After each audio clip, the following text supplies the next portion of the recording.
नमस्ते। आज के इस एपिसोड में हम बात करेंगे बॉलीवुड की अदाकारा लीला चिटनीस के बारे में।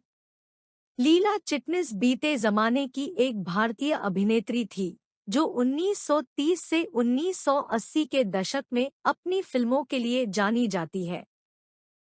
हालांकि उन्होंने एक रोमांटिक अभिनेत्री के रूप में मुख्य भूमिकाएं निभाईं, लेकिन फिल्म देखने वाले उन्हें फिल्मों में प्रमुख अभिनेताओं की मां के रूप में उनकी भूमिकाओं के लिए भी याद करते हैं। 1939 में बॉम्बे टॉकीज में शामिल होने के बाद अपनी पहली फिल्म कंगन की सफलता के आधार पर उन्होंने first lady of Indian cinema Devika Rani की जगह ली, बॉम्बे टॉकीज की लीड लेडी के रूप में। बॉम्बे टॉकीज के बैनर तले दो और हिट फिल्म बंधन और झूला में काम करके उन्होंने अशोक कुमार के साथ बेहद लोकप्रिय जोड़ी बनाई। लीला चिटनीस का जिक्र करते हुए अशोक कुमार अक्सर कहा करते थे कि उन्होंने आंखों से बोलने की अदा लीला जी से सीखी थी। लीला चिटनीस का जन्म, शालेय एवं कॉलेज शिक्षण। लीला गजानन चिटनीस का जन्म कर्नाटक के धारवाड़ में एक मराठी भाषिक ब्राह्मण परिवार में हुआ था। उनका पैदाइशी नाम लीला नगरकर था। उनके पिता स्कूल में शिक्षक थे। बाद में यानी 1919 और 1920 के दरमियान वे मुंबई शहर के एल्फिंस्टन कॉलेज में अंग्रेजी के प्रोफेसर बन गए। लीला जी की 3 बहनें और 3 भाई थे। लीला चिटनीस ने प्रॉक्टर रोड पर स्थित इमैनुअल गर्ल्स स्कूल में अपनी स्कूली शिक्षा प्राप्त की। कॉलेज की शिक्षा के दौरान उन्होंने डॉक्टर गजानन यशवंत चिटनीस से शादी की। डॉक्टर चिटनीस एक आदर्शवादी समाज सुधारक थे। वह उस समय के राजनीतिक मुद्दों, समाजवाद, मार्क्सवाद में रुचि रखते थे।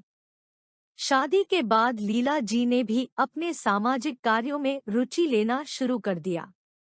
शादी के कुछ ही वर्षों बाद दंपति को 3 बच्चे हुए, सभी लड़के। बीए की डिग्री हासिल करने के बाद लीला जी ने घर गृहस्थी संभालने के लिए एक मारवाड़ी गर्ल्स हाई स्कूल में शिक्षिका के रूप में काम करना शुरू किया और मंच पर अभिनय करना शुरू किया। वह एक प्रगतिशील थिएटर समूह नाट्य मनवंतर में शामिल हो गई, जिसने उनकी मूल मराठी भाषा में नाटकों का निर्माण किया। समूह के काम इब्सेन, शॉ और स्टैनिस्लावस्की से काफी प्रभावित थे। नाट्य मनवंतर संस्थान के नाटक औंधल्यांची शाळा के प्रयोग बड़े ही धूमधाम से शुरू हुए। डॉक्टर चिटनीस इस संगठन के प्रमुख कार्यकर्ताओं में से एक थे। इसके साथ ही उन्होंने उसना नवरा, लपांडव नाटकों में काम करना शुरू किया।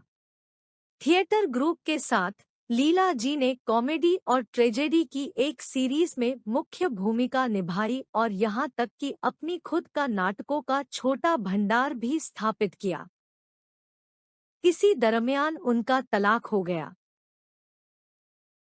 लीला चिटनीस जी का सिनेमा में आगमन। लीला चिटनीस जी की फिल्मी जिंदगी की शुरुआत मराठी सिनेमा से हुई। 1935 में आदर्श संस्था ने उन्हें धुआंधार में अभिनय करने के लिए आमंत्रित किया। यह उनकी पहली फिल्म थी। उसके बाद उन्होंने हंस चित्र की फिल्म छाया में काम किया। छाया की कहानी वी.स. खांडेकर की थी।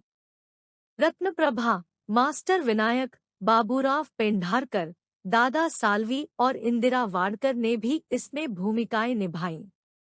इस फिल्म के बाद वह मुंबई में बस गईं और उन्हें प्रभात फिल्म कंपनी की फिल्म वाहन में भूमिका मिली। बाद में उन्होंने दरियाना प्रोडक्शंस के साथ 1 साल के लिए 800 रुपये प्रति माह के वेतन पर एक अनुबंध पर हस्ताक्षर किए। उन्होंने इस संस्था की फिल्म जेंटलमैन डाकू इंसाफ में नायिका की भूमिकाएं निभाईं। इन फिल्मों के बीच उन्होंने गुली नाम के फिल्म डिस्ट्रीब्यूटर से दोबारा शादी कर ली। मिनर्वा मूवीटन के सोहराब मोदी ने उन्हें फिल्म जेलर में रोल दिया। बाद में उन्हें रंजीत फिल्म कंपनी की फिल्म संत तुलसीदास में नायिका की भूमिका के लिए चुना गया। विष्णुपंत पगनीस को नायक के रूप में कार्य करना था। बाद में उन्होंने बॉम्बे टॉकीज के साथ 3 साल का कॉन्ट्रैक्ट साइन किया और कंगन, बंधन, झूला जैसी फिल्मों में अभिनय किया। इन फिल्मों में अशोक कुमार नायक थे। 1939 में बॉम्बे टॉकीज में शामिल होने के बाद अपनी पहली फिल्म कंगन की सफलता के आधार पर उन्होंने first lady of Indian cinema Devika Rani की जगह ली, बॉम्बे टॉकीज की लीड लेडी के रूप में। फिल्म कंगन की सफलता के चलते उन्हें फिल्म आजाद मिली। लीला चिटनीस जी का फिल्म लाइन में उतार चढ़ाव। अशोक कुमार के विपरीत लीला जी एक फ्रीलांसर के रूप में काम करने में विश्वास करती थी।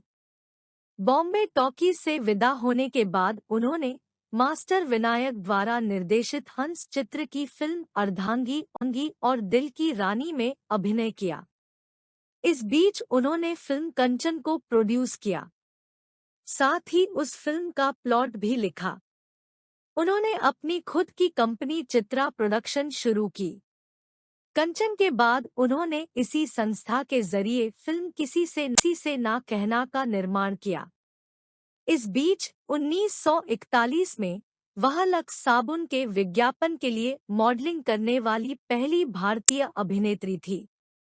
उन्होंने फिल्मिस्तान की फिल्म शहीद में पहली बार दिलीप कुमार की मां की भूमिका निभाई और उसके बाद उन्होंने कई फिल्मों में चरित्र अभिनेत्री के रोल अदा किए।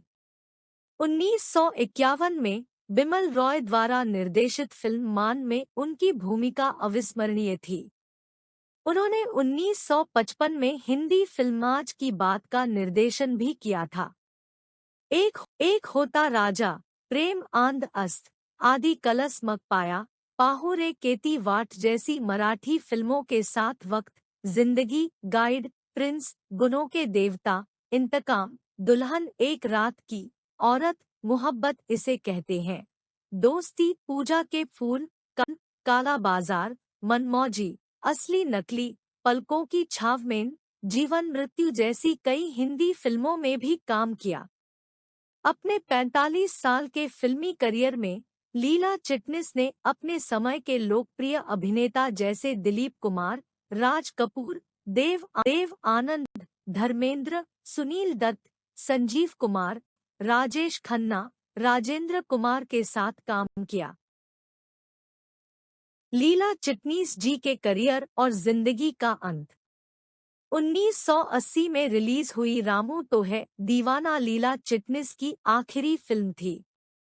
अपने फिल्मी करियर में उन्होंने 113 फिल्में की।